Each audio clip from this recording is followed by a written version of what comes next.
Hi, my name's Anthony Kelly. I'm a U.S. Army veteran, and I was also a combat medic. I'm also a runner. I'm not running because I'm fast or because I love it every day.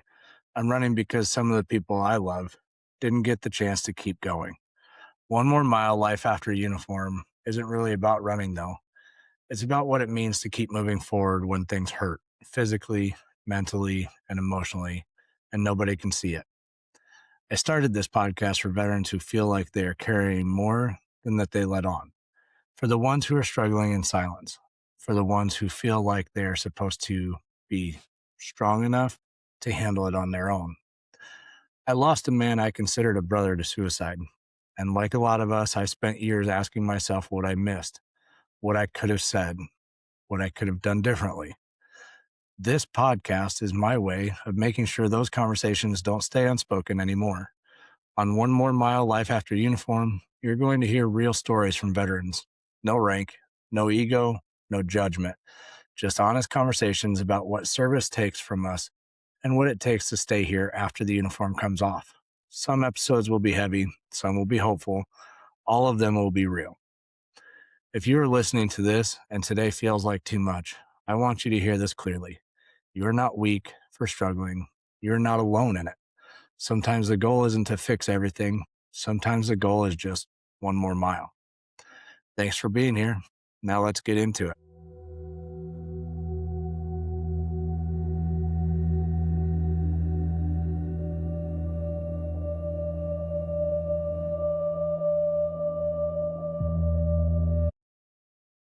Welcome back to One More Mile Life After Uniform. Today on this episode, you're going to get me. I'm Anthony Kelly. I am a United States Army veteran, and I was a combat medic for the United States Army in 3rd ID. And I'm also running the London Marathon in hopes to bring awareness to veteran suicide and mental health in total. The reason I started this podcast was 4 years ago. I had a very good friend that I considered a brother come up and visit us, me and my wife, up here in Virginia. He came just at the same time that I had to go back home to Iowa to be at my grandmother's funeral. And he had offered to watch our house for us, which was amazing because we have 3 dogs, and having to find a dog sitter or take them to, a place to board them, it was just a lot. So he was like, I will watch your house for you. So he came here. While watching our house, he decided to take his own life. It was a day that I will never forget. It's a day I wish I could forget, but I won't. It's a day that I lost somebody and started questioning everything. And that's why I started this podcast, was those questions that I had, whether they were valid or not. I don't want other people to have to ask those questions. I want people to understand it's okay to talk. I want people to understand it's okay to struggle. I want people to understand it's okay to do a lot of things as long as you're talking about it. When it comes to us veterans, we don't do that all that much. We bury it. We try not to think about it. We only think about the good times. We don't talk about those bad times, even though those are the ones that are actually on our minds all the time. We just hide everything. And the reason I started this podcast was to make sure that other veterans can hear what we talk about on here. Because I'm gonna host a lot of other veterans on here that give some of their experiences, give their techniques, give their way of life that helps them. So maybe one of the other people listening to this goes, man, I should try that. Because not one way is going to be good for every single person. What I do to help myself get through things isn't great for my wife. Uh, me and my wife are completely opposite. I would rather get out of the house and go do stuff and always be boom, boom, boom, boom, boom going.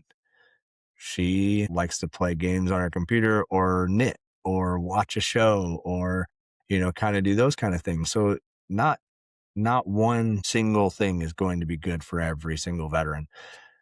It's just going to be a whole collective idea so people can learn different ways to operate, I guess. And with this podcast, I would also like to reach out and talk about the transition of things, going from having a purpose every single day to feeling like you don't have a purpose, even though you do. It took me a long time to find my purpose, and I think I have. I have so much of this affect my life that I think I have found my purpose. And on top of my family, and I coach wrestling, this is what I'm going to have as my purpose, is to help people understand it's okay to not be okay as long as you talk about it. The other piece that I mentioned is I am training to run the London Marathon. I ran several races already leading up to this, and I'm running to bring awareness to veteran suicide. Not that we don't have enough of it. I don't feel that we have enough of it because I feel that people sometimes think that 22 a day, that 22 is a cool number to put on the backs of their bumpers. Or, oh, I support the 22. Okay, well, what do you do? Do you talk about it? Do you talk to veterans that you know? Do you ask people if they're okay? Um, it's those kind of things that I think people think it's a cool idea to back, but are we? Are we talking about how we can help, or how do we help? So, that's kind of what I want to do with the London Marathon, is bring it to everybody's attention that is still an issue. And when I talk about still an issue, I'm going to bring that up in the next segment of this show. But that's the whole reason I'm running. And when I run with a sweatshirt on that has names of people that have taken their own lives. And the reason that I do that is when I get to the finish line, I turn it around and their names cross that finish line before I do. Because this run isn't for me, it's for them. I want their story to continue. Their story should continue. It was taken way too soon. I want their names to continue to be talked about. And that's the reason that I'm running these races. That's the reason I want their names pushed forward.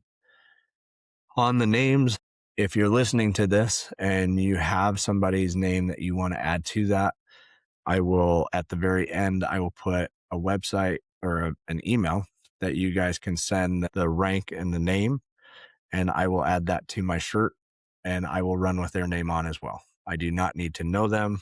If somebody wants me to run for their loved one, I would absolutely do that without question. So a little bit more about the mental health side of things and why I thought the first episode was important to be me. Tuesday of last week, I received another phone call. And it was a phone call that way too many of us veterans get. And this one hurt, and it hurt a lot. A brother of mine, a teammate of mine, a very good friend of mine from upstate New York took his own life last Tuesday. I was woken up in the middle of the night because I had a cold, and I took a bunch of cold medicine, and they ended up reaching out to my wife, and my wife had to come wake me up. And then I reached out to them, and they asked if I was sitting down. And when that question comes, it's bad. I wasn't thinking that I was going to hear the words that I heard. And then when I was told that our brother had decided to turn a gun and take his own life, I was in shock. I had just woken up and was told that I'm no longer going to see one of our brothers. I did what everybody does, being in shock. I just kind of tried to push it to the back of my mind, went back to bed. I had to go to sleep. It was late. I had to go to sleep. I can't do this again. That's what I was telling myself, is I cannot do this again. Wednesday, I wake up and I feel kind of just there. My mother had called. I told her what happened, and she kind of gave me my space and let me, she told me that she loved me. She was here for me. And I kind of just thought, I'm okay. I'm fine. I'm okay. I went out, and due to me running for mental health and suicide awareness, I decided I was going to make a Facebook video about how we cannot keep doing this. This can't be the way. We are supposed to die because we are getting old. And my teammates, my friends, we are not getting to that stage. We are taking our lives beforehand. We're not talking. We're only talking about good times. We're not talking about the bad times. And I understand why. I understand there's a lot of pride. There's a lot of thinking that we're going to judge, or you feel like you're a burden to somebody else, or you're just stuck in the culture of being okay, being I'm fine. And that's exactly what I did. I got stuck in the I'm fine, I'm okay, it'll be all right. I kept pushing forward like I was fine. I got a couple phone calls. My sister had called, and every once in a while, the sadness would creep in, and I'd push it away. I'm all right. I'm all right. Um, and I did that for a while. I did that. I did that throughout the weekend, and then the services came about, and I headed up to upstate New York on Wednesday for the wake. And even when I walked into the wake, I was not feeling like I was ready for it, but you never really are. And I got into there and instantly met by my old team. I continued to be the medic that I used to be and shoulder all of their stuff and show that I'm fine so they could have their break, so they could break, so they could share their emotions. I was told by one of them that he was happy I was there because he knew I understood what it felt like, because he lived with our teammate when it happened. And he knew that I went through this when Will had come to my house and taken his life. So he was happy I was there because he knew I knew what he was feeling. And like any good combat medic, I shouldered that and I said, absolutely, I am here for you. Anything you need. Not once was I going to say anything about the fact that I'm struggling or I need to talk to somebody. I did what I always do. I pushed it away, pushed it to the back of my mind. So all of Wednesday comes through and we end up going to dinner and seeing everybody. There's a lot of laughter, a lot of us getting back together and talking about the good times that we had with him and talking about the experiences that we had with him, which was great to do. It just felt great. But at the end of the night, I go back to my hotel and they all go home. And I can't get that feeling that we just went out and he was not there. I can't get the feeling that I was missing something. And I was missing my brother. So, like I do all the time, and this is becoming repetitive and I know that, but I pushed it back. I called my wife, I talked to her, she knew I was struggling, she just didn't want to push, and she asked me how I was doing, and once again, I'm doing okay. It sucked to be there, but I'm doing okay. And that was my answer. Decided to go to bed, went to bed, woke up the next day, get up, jump in the shower, get ready. And like true military, I am way early. So I'm going down to the funeral home and I'm way early. So I'm like, you know what? I'm going to stop in and grab something to eat. So I ran through Dunkin' Donuts. In the line, I could feel on my face something was running. And I didn't realize. By the time I got to order, I was crying. I wasn't thinking about anything. I had my music on. And here I am about to order food, and I can't even come up with the words to order my food because I got tears coming down my face. And now I'm lost. And I didn't know what to do. So I finally struggle through my order. I get up, I get my stuff, and I just got munchkins from Dunkin' Donuts. And it felt like every time I put a munchkin in my mouth, I was crying even more. I get to the funeral home. I'm the first one in that parking lot. I back my truck in. And now the benefit of my truck is I have so tinted windows that you can't see that I'm sitting in my truck. So I back my truck in and I'm sitting there. And at this point, I'm staring at the funeral home and I'm scared to go in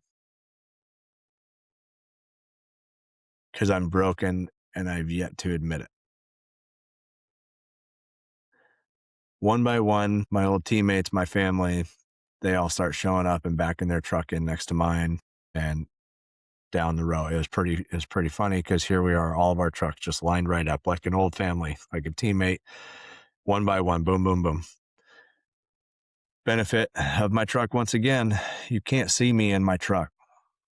So I, at that time, am trying to push everything away. They do not know I'm in my truck. They think I'm inside. So I am trying to clean up my tears. I'm trying to hide the fact that I am broken, hiding the fact that I'm not okay. I'm hiding the fact that, and when a lot of people hear this, no, I don't ever want to take my life, but I can tell you that on the way to the funeral home, I did not care if I wrecked my truck. I did not care if something happened. That thought of that happening did not bother me. And I'm going to go into why that is down at the end of this, but that feeling didn't bother me. I would have rather wrap my truck around a pole than go into another funeral. That was my feeling. I can't do this again. My why is not there. It was hard for me to picture my kids. It was hard for me to picture my wife. It was hard for me to picture my wrestling team and all these things that I lived for. My mother, my father, my grandfather, all these people that I lived for. It was so hard to see because here I am once again going through such a painful and hurtful thing. And instead of talking about it, I continued to push it down. And that's when it led to me thinking that that was okay. So I'm pushing all those feelings away and everybody's getting out of their truck. So finally I open my truck door and literally my buddy's wife looks at me and goes, "Oh, we didn't even know you were in there." And they come over to me because I'm the one that knows how to tie ties. So I have to tie everybody's tie and take care of them. It's the medic way, right? That's what I do. That's who I am. That's my identity. I'm the one that takes care of people. We go inside, and at this point, everybody's kind of feeling it. And I'm still the one that's okay. I'm still the one that's hiding that I'm okay. Right. We go into the funeral home and we go to sit, and none of us want to sit up front. So we all sit in the back. I can't even sit down. I looked up there and I seen him laying there, and I couldn't bring myself to sit in the chair. I couldn't sit down. The only thing I could think to do is before anybody realizes I'm struggling, I need to get up and I just need to walk out, and I'll walk out into the gathering area and I'm going to get my wits about me and then I'll come back in. So I do. I go out, a couple tears run down my face. I push them all back again and I walk in, tell myself, "You got this." And I go sit down. And I'm sitting next to a couple really good friends, very, very good friends I've known for a while. And I look over and the co-founder of the MMA team that me and this other guy started, I look over at him and he is broke. I can see the tears rolling down his face. He's struggling and he's hurt. And it broke me. And it broke me to the point that I started realizing that myself telling myself that I'm not okay when I'm not. I'm not okay. And I started having to tell myself over and over that it's going to be all right, but I'm not okay. This one put a hole in me that I don't know if I can fix that. So we're sitting there and the funeral goes off and they ask people to speak up. So I speak and I talk and I give some insight to what Shane meant to us and our team and our family. And as I'm talking, I can feel it. I'm struggling to not cry. I'm struggling to keep it together. And then we go up and we say our final goodbyes. And I realize that that's where I am broke.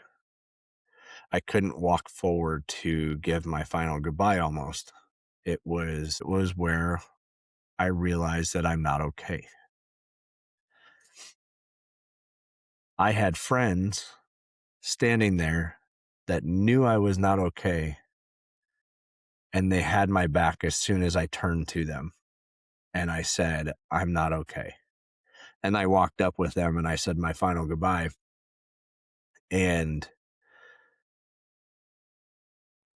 it made me realize that even though I was not okay, my friends were always going to be there. My family was always going to be there. I just needed to tell them that I'm not okay. Because the more I tell somebody I'm okay, the more that they think they don't need to check on me.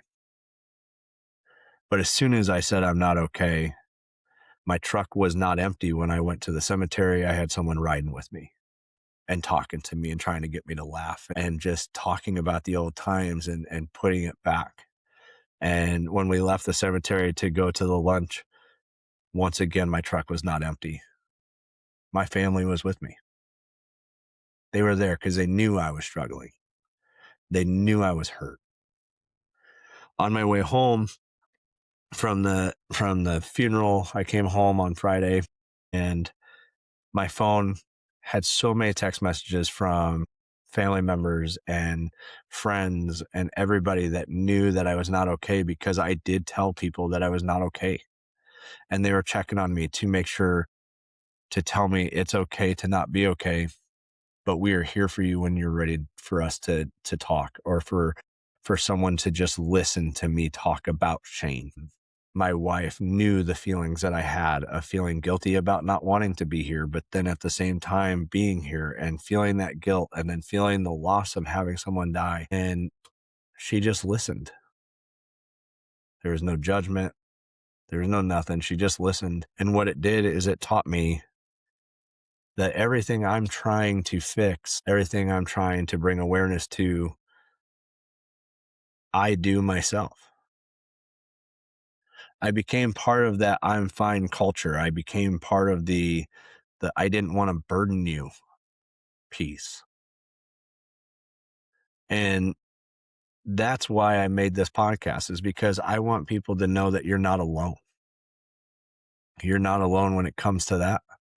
You're not alone when it comes to asking for help and not knowing how.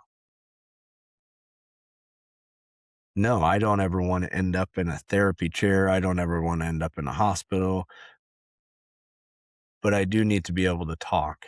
And it took me up until now to realize it's okay to say that I'm not okay. It's okay to break. It's okay to struggle. Just don't do it by yourself, because you can't do it by yourself. There's a lot of things you can do by yourself, and you can do. I'm running for the marathon. I'm going to do that by myself. But guess what I do have? I have an entire support team. And that's kind of like PTSD. You have to experience it all yourself. The mental stuff, it's all yourself. You're going to experience it all yourself. But just like running, you have an entire team behind you that's going to listen. They're going to try to help you in any way possible because they want you to be here. They want you to do what you want to do and train and do all the things, right? They're going to be here, but you have to be able to ask for help. And that is the hardest piece, is asking for help and admitting that you're broken. And I understand that. I truly do. And I want you to know, whoever's listening to this, that when you get to the point that you feel that you need to ask for help, and if I don't know you, you feel free to reach out to me. I will talk to you at 2, 3, 4 in the morning. I would rather talk to you and know that you're still here one more day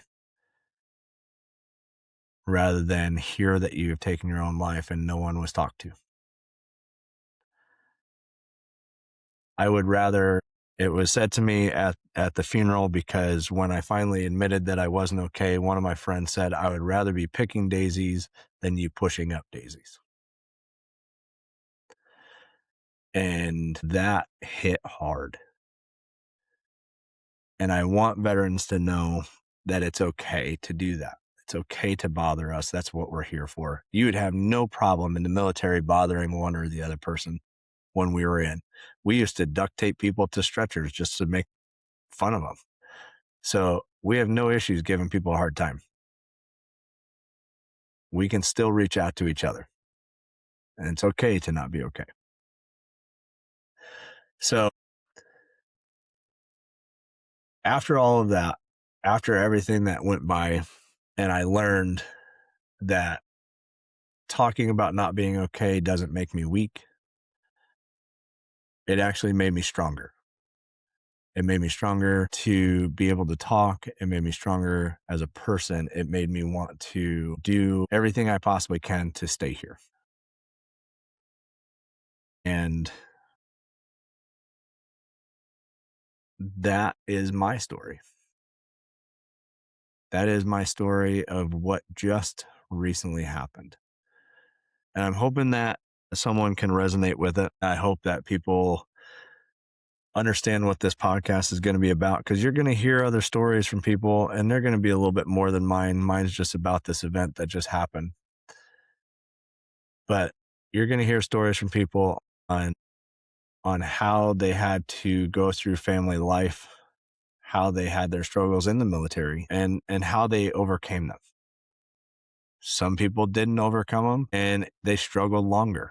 And you're going to hear those stories too. The the way I would like to end this today is, one, I would like to tell everybody that no matter what you're feeling, I love you.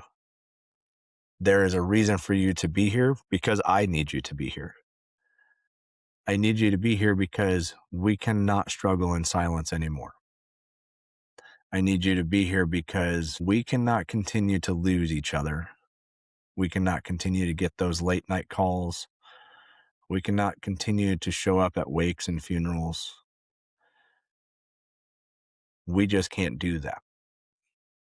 We need to start the conversations, talk about the hard things. Family members of veterans, sometimes we just need you to listen. And when they start to talk, just listen. And that's what we're here to do. We're here to listen. And I'm here for you all the time, 24/7. As for my brother that I lost 4 years ago, I will miss you each and every day. You are my guiding force in what I do. As for the brother I lost last week, like I said at your funeral, you will be missed dearly. I will love and miss you. Your kids will be taken care of. Your family will be looked after. And I really wish that you could have seen the amount of people that were there for you. These conversations matter because I think that people don't realize that how many people are going to show up at their wake or their funeral and how bad it's going to hurt. When we talk about the next episodes, I want you to hear the meaningfulness behind them. I want you to hear the pain that has gone into them, but at the same time, the hope and joy that has come out of them. When you feel that the day has been too heavy, I want you to know that you're not alone. There are a lot of us out there that feel that way. And I want you to know that there are people out there that are willing to listen to you. There are people out there that do understand what you are carrying. You don't have to fix everything every single day. You don't have to have it figured out today. Sometimes the goal isn't to fix everything. Sometimes the goal is just one more mile.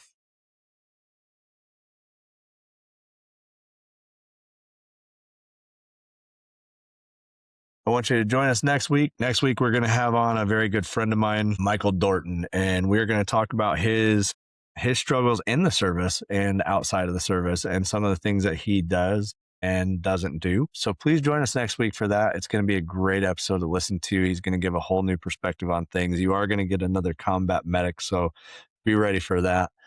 But I am really excited to have him on the show next week. And if anybody has anything and you want to reach out to me, please feel free. If you would like to be on the series, please reach out to me. I'd love to have everybody on as we can. And once again, I hope you guys all have a great day, and thank you for listening.